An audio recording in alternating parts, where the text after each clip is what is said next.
Hey, we're doing stand-up comedy in Los Angeles, Dallas, Texas, Austin, Texas, Baltimore, Hartford, Connecticut, Syracuse, Atlantic City, Levittown, Cohoes, New York, and Providence, Rhode Island. Go to jimmydore.com for a link for tickets. So Bill Gates has been caught red-handed funding a fraudulent petition aimed at blocking RFK Jr.'s confirmation as head of the NIH. None other than Bill Gates and George Soros. I want to be politically correct. I think it should be white-handed. Watch this. Bill Gates has been caught red-handed funding a fraudulent petition aimed at blocking Robert F. Kennedy Jr.'s confirmation as the head of the HHS. The scandal involves fake signatures, dark money, and a massive attempt to manipulate public opinion. Let's break this down. It all started with a letter organised by the so-called Committee to Protect Healthcare. The Committee to Protect Healthcare is against RFK. Isn't that something? Really? The Committee to Protect Healthcare. Wow. That's another one of those organizations where you know that the exact reverse of their name is what they actually do. Yes. Like the World Health Organization, for instance. Here we go. It was signed by over 17,000 doctors. 17,000 doctors signed the petition that Bill Gates started. Really? 17,000 for real? Urging the Senate to reject RFK Jr.'s nomination. Sounds credible, right? So I clicked on the letter. And guess what? I signed it. Twice. She signed it. Is she a doctor? What did she sign it as? She signed it as... This is Dr. Fake. Dr. Fake. And then the next time she signed it as... And one says Dr. BS. See for yourself. Anybody, anywhere, can sign this supposed letter repeatedly. This petition isn't just misleading. It's funded by Arabella Advisors, one of the largest dark money networks in the world. And guess who the main financiers are? None other than Bill Gates, George Soros, and the Ford Foundation. Arabella Advisors Network operates as a, quote, dark money organization, and they never have to disclose their donors. The Arabella Network manages billions of dollars in donations, making it one of the largest and most powerful forces in modern philanthropy. Arabella managed funds sponsor numerous advocacy campaigns and initiatives that often appear grassroots, but are funded by the same network. This practice, known as astroturfing, creates the illusion of widespread support when it's actually funded by billionaires. Oh my God. Bill Gates just gave a Hitler salute. Anyway, doctors committee opposing RFK Jr. is Bill Gates-backed AstroTurf with fake names. The Committee to Protect Health, cited by NBC News and others, published an open letter declaring that doctors are appalled by Donald Trump's reckless decision to appoint Kennedy. Thousands are said to have signed. Because the last guy, Dr. Collins, a criminal, another criminal, that was responsible. The guy who lied to us repeatedly about COVID. The guy who tried to cover up the origin of the virus. Okay. The guy who told you babies needed to be vaccinated against COVID. That guy. That wasn't reckless though, huh? That's weird. The Committee to Protect Health is a 501c4 organization, meaning that it does not have to reveal its donors. Isn't that something? However, a related 501c3 charity called the Committee to Protect Healthcare Fund does have to reveal its donors, and it's funded in part by Left of Center 1630 Fund and Hopewell Fund. The Hopewell Fund, well, who funds them? Who funds the fund? Who's watching the watchdog?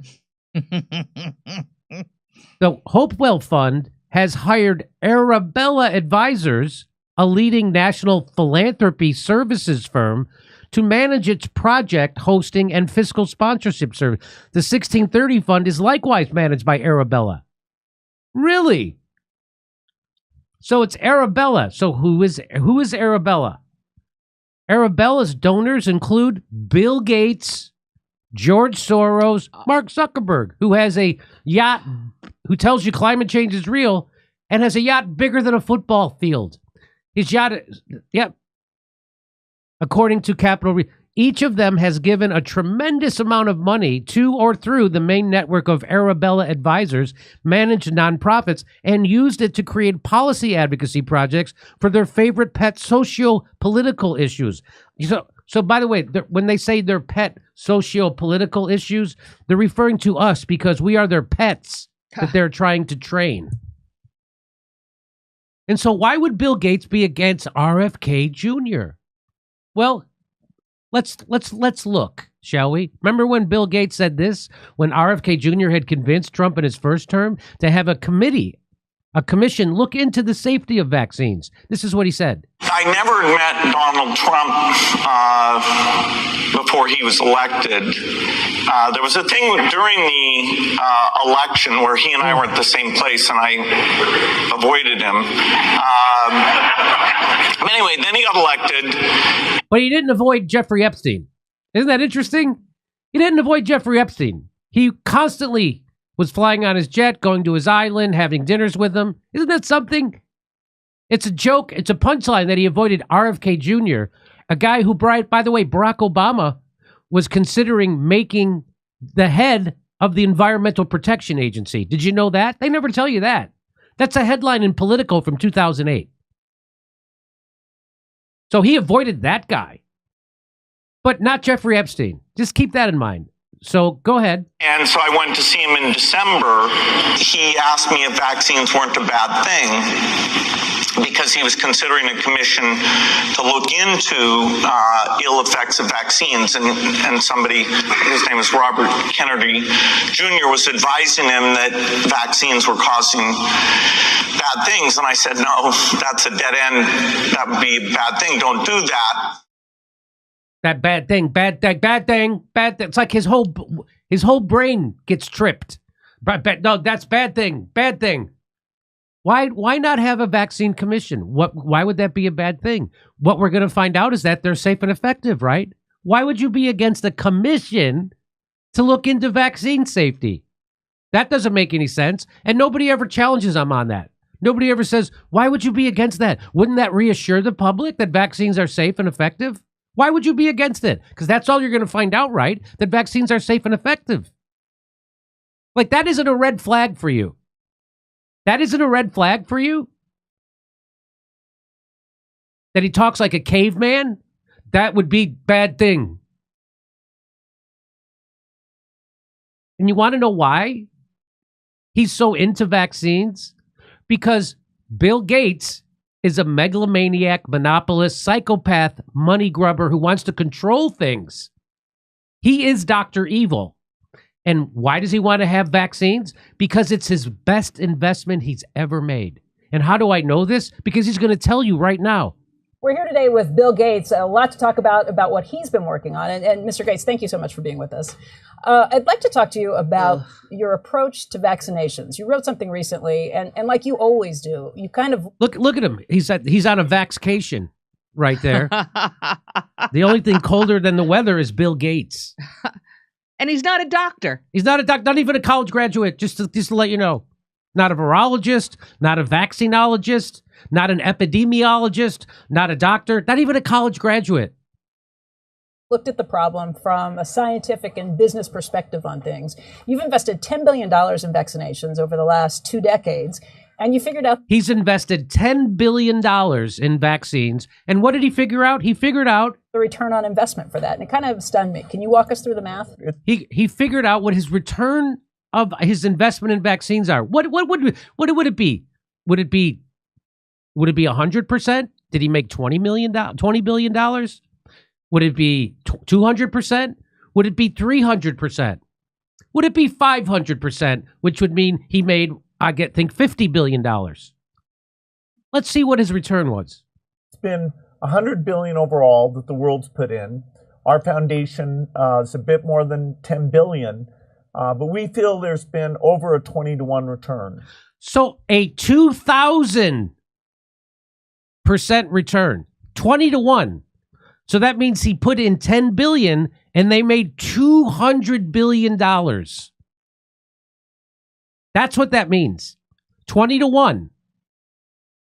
They invested $10 billion in vaccines worldwide, and they made $200 billion. Is it your best investment ever, Bill? So if you just look at the economic benefits, that's a pretty strong number compared to anything else. I think the number Compared to anything else.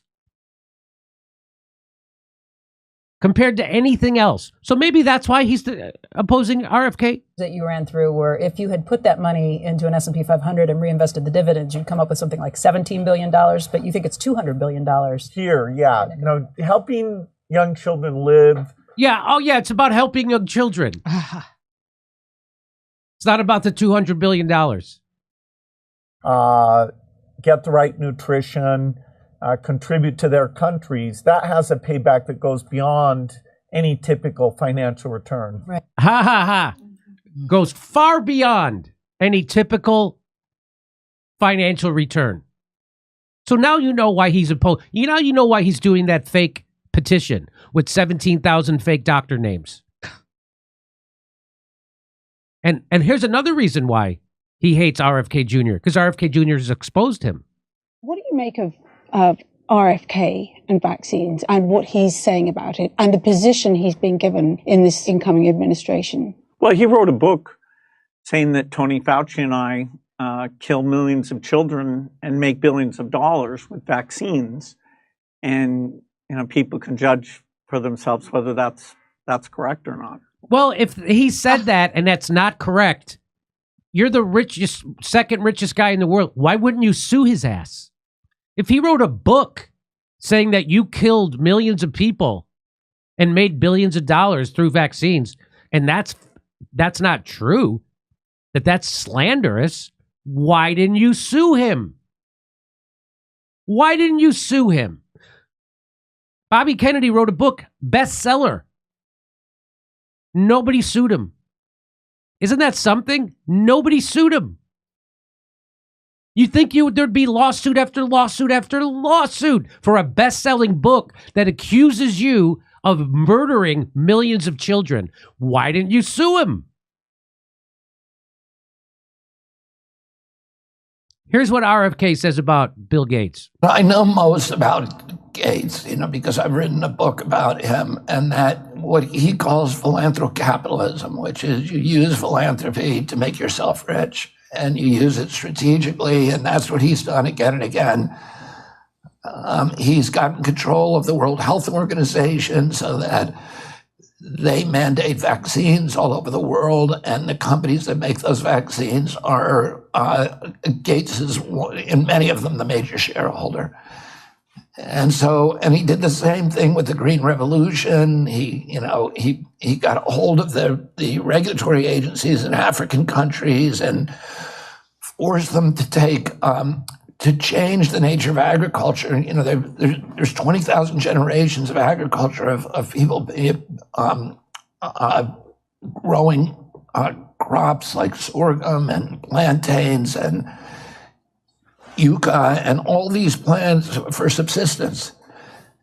And he said, no, we're going to transfer them all to these, GMO monocultures of corn, and then we're going to bring in companies that he owns, Kraft, Coca-Cola, McDonald's, these big food companies, processing companies, to buy that, and that's going to be the deal. And then, of course, during COVID, all of that shut down, and you had, there's 30 million Africans now as a direct result of Gates' policy who are now on the edge of starvation.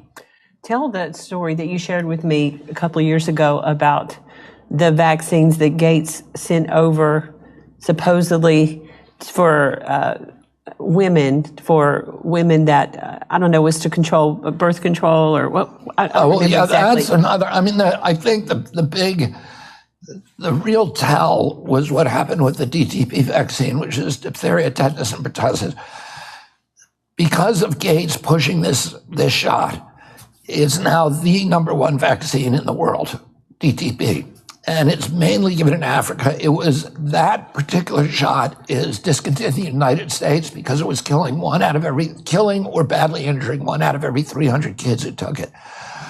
We ended it in Europe and the United States, but Gates is giving it to every kid in Africa. And in 2017, he asked the Danish government for money to support this program, and it said, we've saved 20 million kids. The Danish government said, can you show us the data? He couldn't. So the Danish government went and did its own study, and they had records of 30 years of this vaccine in a country called Guinea-Bissau. And they looked at the records, and what they realized in retrospect, which they were never seeing, is that the girls who were getting that vaccine at 6 months of age were 10 times more likely to die over the next 6 months as children who didn't get it. Wow. And they were dying of things that nobody on the ground had ever associated with vaccination. They were dying of anemia and bilharzia and malaria and dysentery and nobody had made the connection that it's only the girls who got the vaccine who were dying of those things, that the other kids were much healthier. And the Danish government had retained the greatest vaccine scientists. All of them were pro-vaccine. A guy called Peter Aaby, who's like a deity in that space, and another guy called Sigrid Morgensen. And a whole team of scientists knew that, and those scientists started speaking up and saying, you got to discontinue this vaccine, and their careers, Gates made sure their careers were destroyed. So that's when I understood that he actually understands what he's doing. And, this is not just him being hypnotized. He knows that this is wrong because this science was indisputable. And it really made me wonder about what his motivations are. So let's say that's not true, what he just said. What RFK Jr. just said about the DTP vaccine and Bill Gates and Africa and the Danish government. Let's say that's not true. Let's say he's lying. Let's say he's wrong about that. He's wrong on the science. Let's say he's wrong on that. Why didn't Bill Gates, the richest guy in the world, sue him? Why hasn't he sued him? Why does he decide to do a fake petition with fake doctor names? Why did he decide not to do a commission looking into the safety of vaccines, which would have just told us that those vaccines are safe and effective, and everybody would have more confidence in vaccines?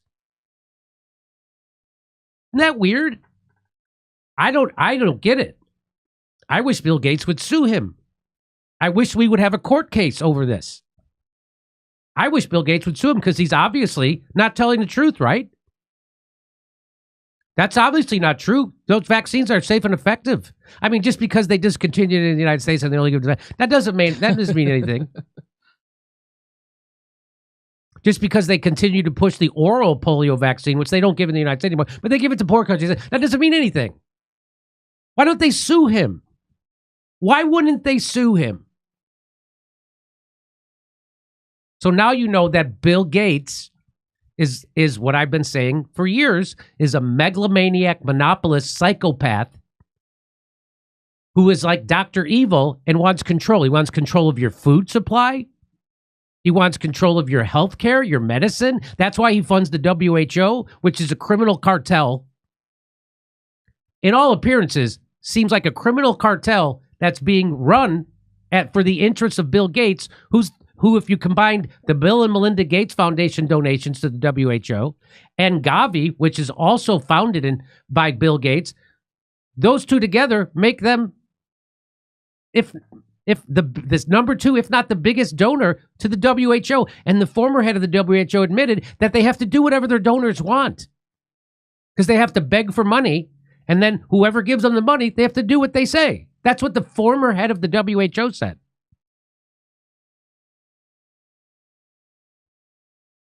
And I think that, the WHO is fantastic. I think they're great, even though they're, Bill Gates, strong case could be made that he's the one manipulating and pulling the strings. A guy who's not a doctor, not a virologist, not an epidemiologist, never even finished college. And what he's saying there is a lie. So why doesn't Bill Gates sue him? Why isn't he being sued for that? Why isn't the CDC and the FDA, why aren't they suing him for saying that? Why isn't the WHO suing him? Why doesn't anybody want to sue him? Because they don't want to go into court and have to defend their health care? Why don't they sue him? So now you know the rest of the story. Hey, we're doing stand-up comedy in Los Angeles, Dallas, Texas, Austin, Texas, Baltimore, Hartford, Connecticut, Syracuse, Atlantic City, Levittown, Cohoes, New York, and Providence, Rhode Island. Go to jimmydore.com for a link for tickets.